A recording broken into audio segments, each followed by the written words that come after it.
Hi, my name is Haley and I work at the Earth Systems Research Center at the University of New Hampshire. And today I'm going to show you how to use future climate predictions in the biomass accumulation model. The first thing we will do is choose a location to study.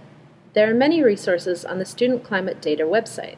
Click on Data Resources and use the climate maps, animations, single-site climate data, or biome tools to choose your location.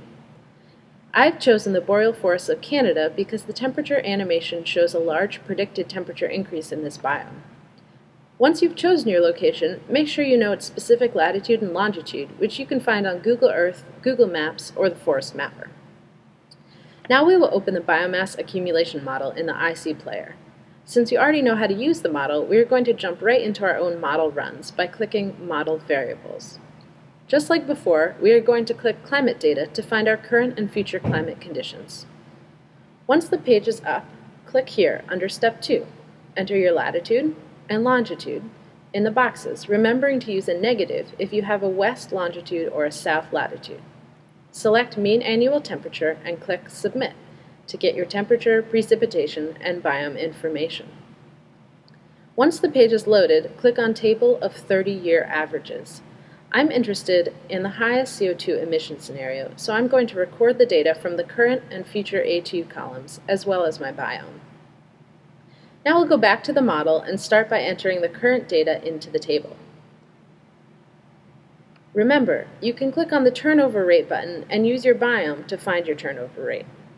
Let's run the model under current conditions by clicking Run Model. You can see that the model runtime is set to 400 years, but our future predictions are for the year 2100, or only 100 years out. So before we run the model, we need to change the model runtime to 100 years. To do this, click on Change Model Runtime, and change the number in the To box to 100.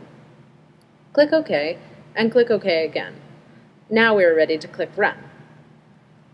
After we've recorded the results of the current run, we will simulate climate change in the next model run. To do this, return to the Model Variable page and click Advanced Activities. On this page, you will see input dials for both temperature and precipitation. With these, you can define how much the temperature and precipitation will change over the model run. From the single-site climate webpage, we know our current temperature and precipitation, and we know the predicted future temperature and precipitation. But to use these dials, we need to know the difference between them.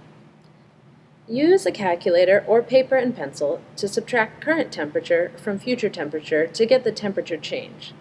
This is the number we will input into the dial. We'll then do the same thing for precipitation.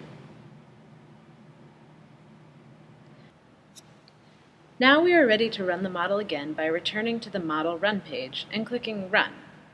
The new model run will appear in a different color on the same graph. We can now record our results using the graph or the data table. Just remember, if you're planning to run the model again under current conditions, make sure the temperature and precipitation dials are set back to 0.